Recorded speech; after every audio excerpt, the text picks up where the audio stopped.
Eh bien bonjour à toutes et à tous, ravi de vous retrouver pour une nouvelle vidéo dans la rubrique modélisme concernant le petit bijou à 2 $ Rusty Dagger dont j'ai fait la présentation complète en haut à droite de cet écran. Aujourd'hui on va voir comment concevoir sa tuile de jeu, sa tuile de donjon dans un premier temps, parce que je suis en train de faire une petite série de conception de tuiles pour adapter au jeu dans différents environnements, mais on verra ça plus tard. Aujourd'hui, on va se consacrer uniquement sur la tuile de base, la tuile de donjon. Alors à savoir que je vais reprendre des techniques existantes, des techniques que j'ai présentées en vidéo, quelques produits aussi que j'ai présentés en vidéo.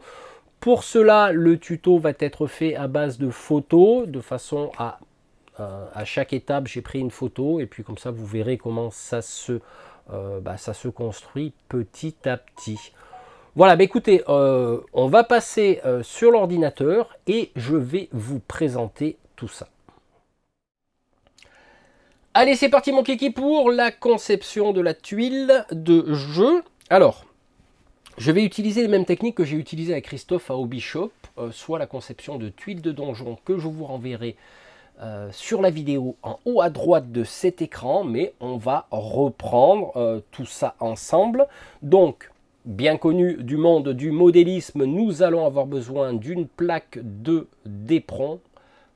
C'est un polystyrène très fin de 3 mm, vous trouverez ça en magasin de bricolage. Toujours en magasin de bricolage, une plaque de MDF de 3 mm d'épaisseur approximativement, que je vais tailler, que je vais découper de 33 cm dans l'horizontale et 21 cm dans la verticale. Je vais expliquer tout à l'heure pourquoi. Bien sûr une règle, bien sûr de la colle à bois. Vous savez que le Magelf aime la colle à bois. D'un pinceau et d'un stylo pour élaborer tout ça. Donc vous aurez besoin également, alors vous voyez les petits chiffres, c'est du MDF, c'est une espèce de scrapbooking, je sais plus quoi, où j'ai trouvé à Action, parce qu'à Action on trouve tout, quasiment. Et ça, il me semble que j'ai fait une vidéo. Alors, je vous renverrai en haut à droite de l'écran pour aller visionner et vous présenter ce produit. Il me semble que je vais essayer de retrouver la vidéo, mais il me semble que j'avais fait une vidéo là-dessus. Qu'est-ce que vous allez avoir besoin? Justement d'un cutter. Vous allez avoir besoin, alors moi j'utilise une espèce de roulette là, cutter. Alors je crois que c'est, je me rappelle plus exactement le nom que ça porte, mais ça sert pour couper le tissu, pour faire du patchwork. Enfin bref, c'est une espèce de cutter arrondi, quoi. Enfin je mettrai une annotation si besoin. À savoir que là, sur cette photo, donc c'est la photo du fichier qui est livré avec le jeu de base. C'est un quadrillage pour jouer, que vous imprimez. Là, chaque case va avoir 3 cm de côté, de haut en bas. J'ai voulu prendre beaucoup plus large, on ne sait jamais si j'utilise des figurines de 32 mm, le socle étant plus large. Je préfère avoir plus large que plus court. Esthétiquement c'est mieux, et puis même pour l'utilisation c'est beaucoup mieux. Donc vous aurez compris pourquoi 33 cm de long, en horizontal, parce qu'on a 10 cases et on a une 11e qui sert pas à grand chose, mais 3 x 11, 33. Et pareil dans le sens de la verticale, pour le D6, on aura 7 cases. Donc forcément, celle en haut à gauche ne sert strictement à rien. Alors, tout ça, bien sûr, va être posé sur la table du salon, là où il y a les tableaux de peinture de ma femme. Je vais prendre des gobelets, je vais poser ma plaque de MDF dessus. Je vais badigeonner de colle à bois, de façon à le répartir assez uniformément et en couche pas trop épaisse, s'il vous plaît. Ensuite, je vais venir prendre ma plaque de d'éperon qui sera quand même plus grande que la superficie de la plaque de MDF. Et je vais venir y poser Une deuxième plaque de MDF sur la plaque de d'éperon et y mettre du poids. En l'occurrence ici, vous avez toute une série de livres qui pèsent leur pesant d'or. Livre d'ailleurs que j'avais présenté en vidéo en haut à droite de cet écran. Et je vais laisser sécher un minimum de 24 heures. Pourquoi un minimum de 24 heures? Parce que la colle à bois ne va pas sécher très rapidement. Il va falloir la laisser un certain temps. En Occitanie, à cette époque, en fin d'été, début septembre, il fait à peu près 25 à l'intérieur de la maison, 25-30, ça dépend des journées. Et ça va sécher bien sûr rapidement, mais il ne faut pas se fier au séchage parce que si j'enlève au bout de 24 heures, il se peut que la colle à bois continue à sécher et me fasse gondoler la plaque de MDF, voilà, avec le d'éperon. Donc du coup, je vais laisser sécher 24 heures. Je vais faire la découpe de ma plaque. Et ensuite, je vais la reposer dans mon bureau et je vais remettre du poids dessus et je vais la laisser sécher de nouveau 24 heures. Voilà.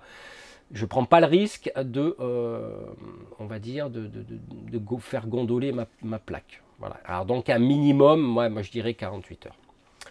Voilà. Ensuite, ce que je n'explique pas et ce que je n'ai pas pris en photo, c'est que quand vous posez votre poids sur votre plaque, vos plaques, ça va goûter sur les côtés.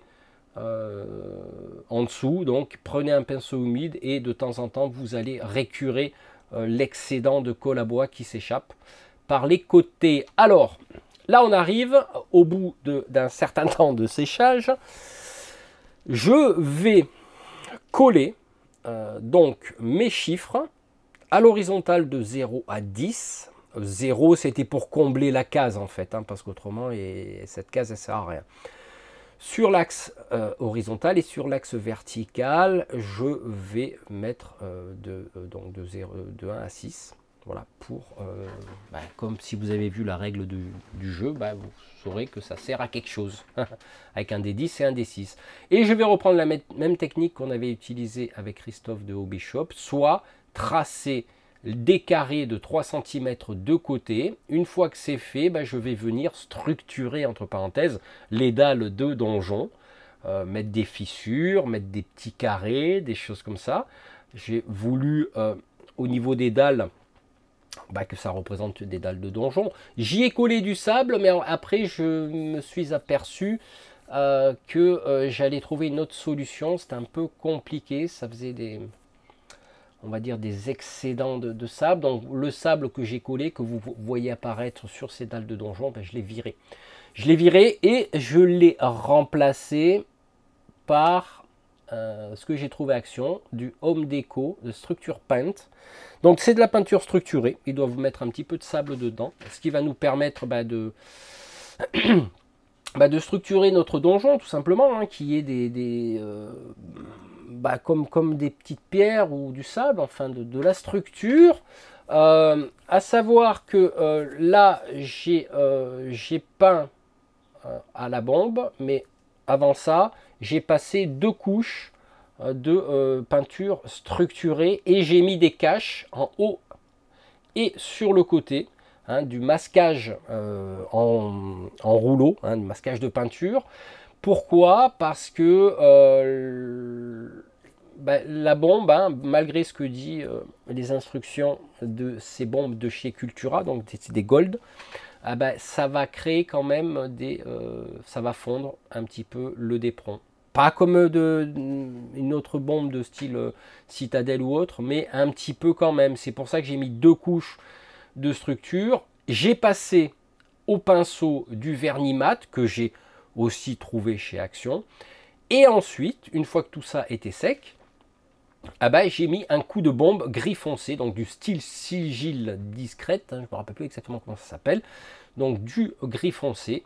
J'ai laissé sécher et ensuite je vais attaquer le brossage à sec pour pas trop m'embêter. Donc là vous voyez le résultat de la peinture structurée au niveau des dalles. C'était mieux que de la peinture lisse.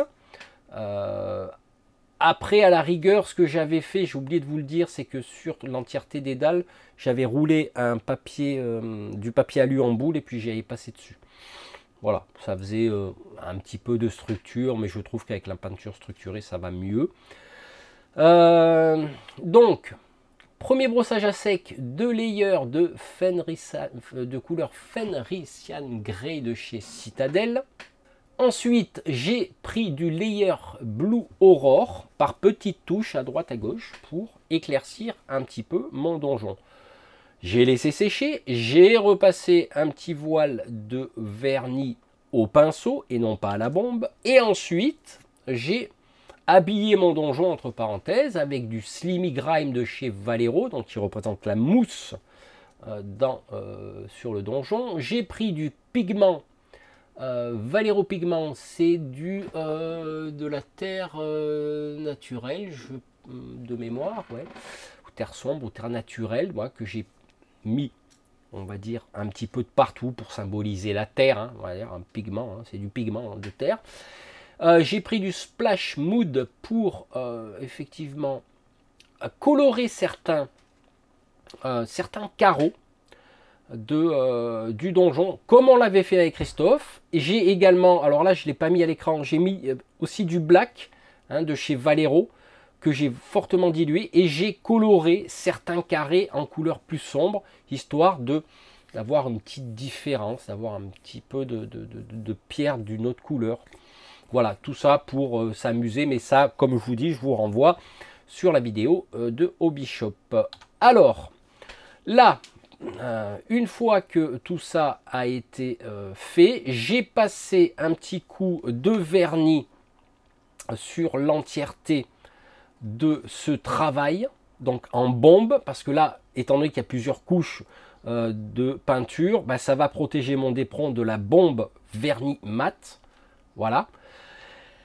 Ensuite, je me suis attaqué aux chiffres, hein, à l'horizontale, à verticale. Donc j'ai mis du bleu en haut pour mon D10 et du rouge à la verticale pour mon D6, de façon à les reconnaître. Voilà, c'est visuel.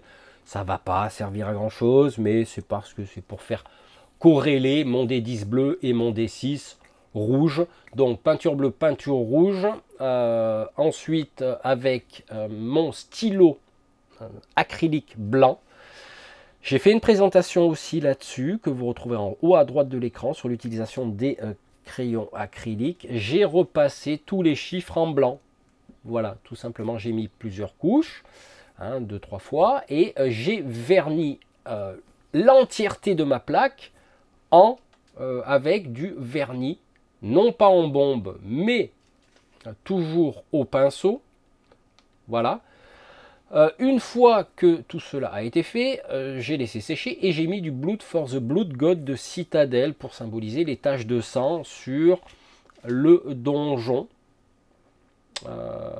J'ai mélangé aussi un petit peu non, j'ai pas fait ça. Non, ça c'était dans la vidéo avec Christophe. Par contre, ce que j'ai fait ensuite, j'ai repris un stylo couleur gris foncé, j'ai retracé toutes les structures de mes dalles et c'est là que j'ai rajouté une petite touche de gris dans les taches de sang, parce que comme vous savez, quand le sang sèche, il devient sombre. Donc là, forcément, je me suis amusé à recolorier tout ça. Donc là, par contre, j'ai pas verni, j'ai laissé tel quel. Et on a fini ce tuto. Donc je vous laisse avec ces images finales de la conception de ce tuto. Puis on va se retrouver très bientôt pour une nouvelle vidéo, notamment la conception d'une tuile extérieure pour le jeu, histoire de changer d'environnement. Et puis, quoi qu'il en soit, on va se retrouver très bientôt. Bonne journée ou bonne soirée. Allez, ciao!